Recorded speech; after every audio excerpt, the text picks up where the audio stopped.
just like that, folks, we are back. Good evening, good morning, good afternoon, wherever you are. It's good evening here right now, but that's just a technicality right now, or a formality, whatever you want to call it.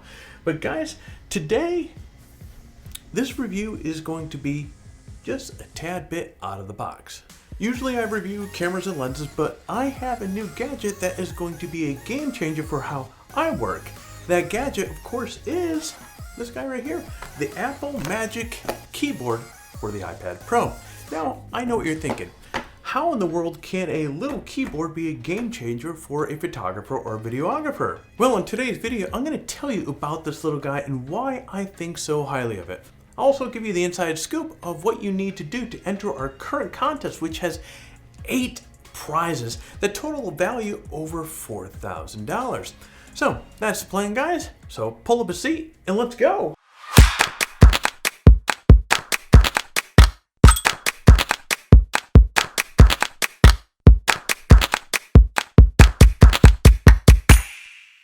Why this review will be different. After all, there are quite a few reviews of the Apple Magic Keyboard for iPad, but this one is going to be a little bit different. Let me share with you why. This is because most of the reviews that you find on YouTube right now are from die-hard iPad users. Folks, I am far from being a die-hard user.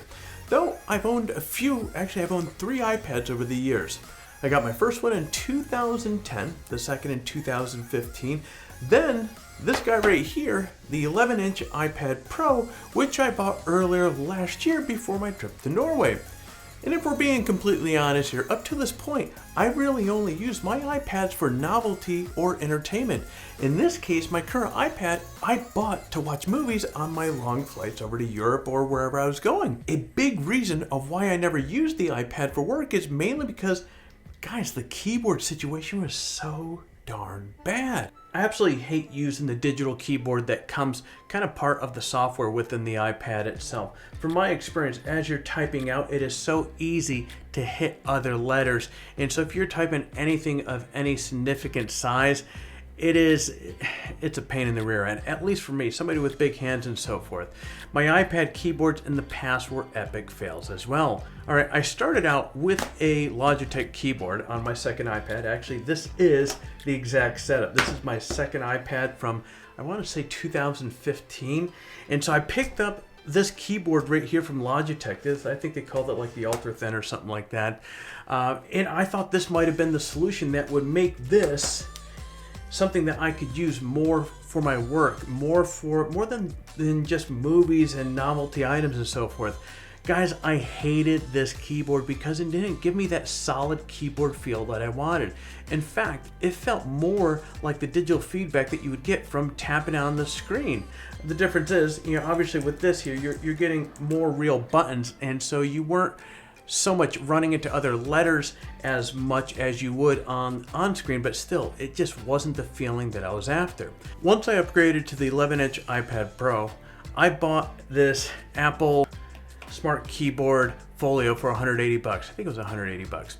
Unfortunately, guys, I was underwhelmed with it as much as the Logitech keyboard. Maybe not as much, but it still wasn't what I was after. Sure, the Folio was lightweight and folded all the way back, which are really nice features, things that I really liked about it, but the keyboard itself left me wanting more. So given these experiences, I was a little skeptical of buying an Apple Magic Keyboard, especially for the price of $300. But like I said, it turned out to be a game changer. So if you have an iPad, but you're like me and never really used it for anything more than entertainment, you'll want to pay attention to this review.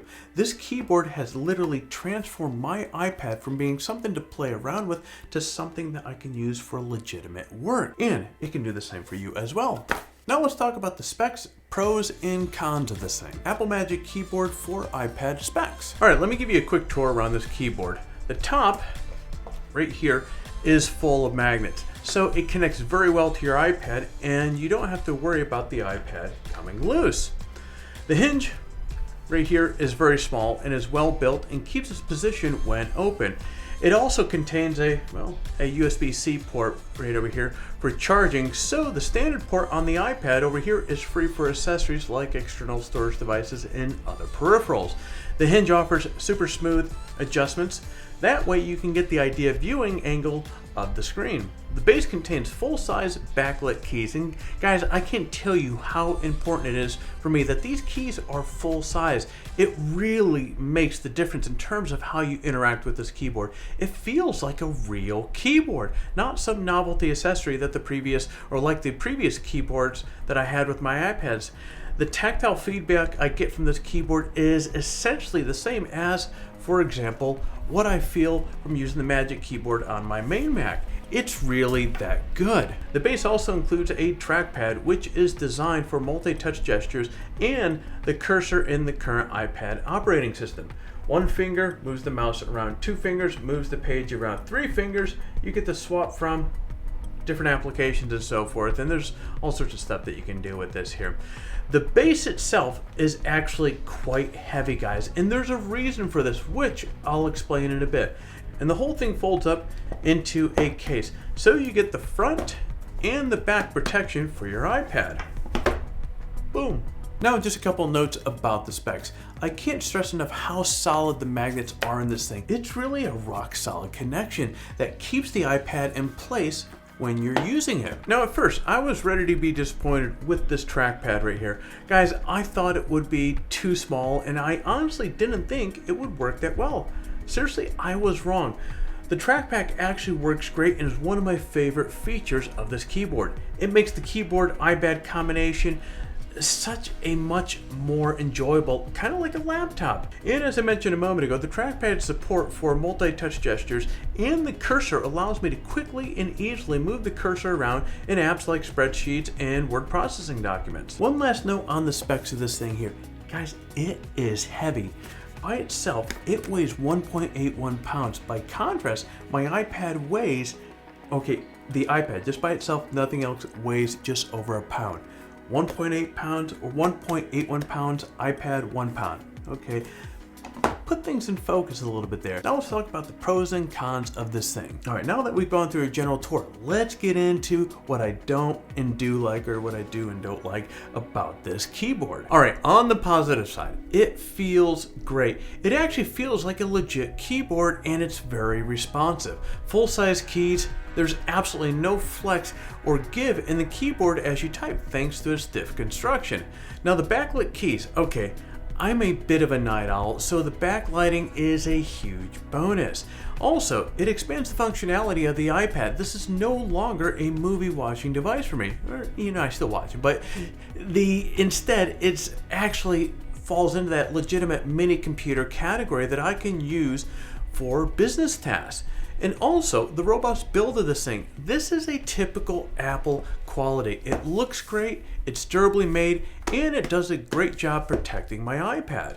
All right, now on the negative side. Guys, the first thing I have to bring up here is the weight. You can practically do curls with this thing because it weighs so much. Now, however, guys, it needs to weigh a lot to act as a counterbalance to the iPad itself. I've found that if I have this set up on my lap and I'm sitting on the couch, for example, the iPad will try to tip backwards. All that weight that is in the base of this keyboard right here really helps prevent that from happening. So this is it's a necessity. This thing has to have some weight. Otherwise, the weight of the iPad is going to flip it forward. Now next, the price. $300 for a keyboard is a hefty price. Now, and put this in perspective, the iPad, I want to say I spent $900 or $1,000 on this thing here. So at $300 here, I mean, dang, this is nearly a third of the cost of the iPad, bringing this 11-inch Pro up to about $1,200 I have invested into this thing. Well, more than that if you count the other keyboards that I've traveled on there. But anyways, about $1,200. It's a hefty price tag, and if you have the 12.9-inch iPad, that keyboard is $350. Yikes. Also, one thing that I wish this thing had, unlike the Smartfolio one, there's no tablet mode with this. So if I want to, see, as you can see, it doesn't bend backwards. So For those cases, if I want to use it as a tablet, I have to take it out and I guess just stuff it back in there. My old Smartfolio could fold all the way back and I could use that as a tablet. The Magic Keyboard just simply does not have that function. And then lastly, there's no escape key or function key. So to get out of the full screen application or change the settings like brightness, you have to use the iPad itself. It's just a little inconvenient to have to tap on the screen to make those adjustments. Another downside, and this is really one of those strange downsides, is this darn thing is going to make me want to upgrade to the 12.9-inch iPad. Something that in the past, no, I wasn't going to do, but I'll be upgrading my iPads a lot more often than I have in the past. Now that this keyboard is available, it really has blown me away in terms of its functionality. Is this keyboard perfect? No, absolutely not. The cons I listed earlier definitely are a concern. But for me, the pros outweigh the cons. This setup is exactly what I need to get more work done more efficiently and in more places for those times where I don't want to bring my MacBook Pro with me. MacBook's right there, so I'm pointing to it right here. It's small, compact, and a lot of those day trips where reluctantly I will bring my MacBook with me and taking up a lot of valuable space in my backpack or camera bag or whatnot, I bring that with me is because I really could not stand typing on an iPad. But obviously when you look at the comparison between an iPad size and a 16-inch MacBook Pro, there's a significant difference in size. So this thing's going to be going with me a lot more places. All right, guys, let's talk about our current giveaway. Check out these prizes: 38-inch ViewSonic VP3881 ultra-wide curve monitor, a 34-inch ViewSonic VP 3481 curve monitor, a f-stop Lotus Essential bundle with medium slope internal camera unit, a set of Stingray 77mm filters. That includes a 5, 10, 15 stop ND filter, and there is a circular polarizer in there as well. 2 Colorado Tripod Company Highline 48mm aluminum ball heads, Holdfast HF classic camera strap, and of course the $100 Adorama gift card. So not only is this the most amount of prizes that we've ever had in one giveaway, but the total prize value is higher than ever at over $4,000. As always, entering the giveaway is super easy. Step 1, like this video and subscribe to their channel. Step 2, leave a comment below. In fact, the more of our videos that you watch and leave a comment on, the more chances that you have to win. So watch some of our videos and drop some comments. Step 3, guys, register on PhotographyTalk and introduce yourself. Say hello in the form. My friend, that is it. For complete details on the giveaway, including how to register on PhotographyTalk and how to say hello in a form, check out the description below. Good luck, my friend. Well, there you go. If you have been considering this keyboard and wondering whether it was worth the green stuff, I hope this video was of some value to you. If you like this video, hit the like button down below. It sure would be appreciated, and it does help the channel. And if you're currently not subscribed to the channel, hey, hit the subscribe button. While you're at it, smash the hell, kick that bell to be notified each time we come out with a video. All right, my friend, I'm going to jump out of here. You get out there, stay healthy, and create your best shot.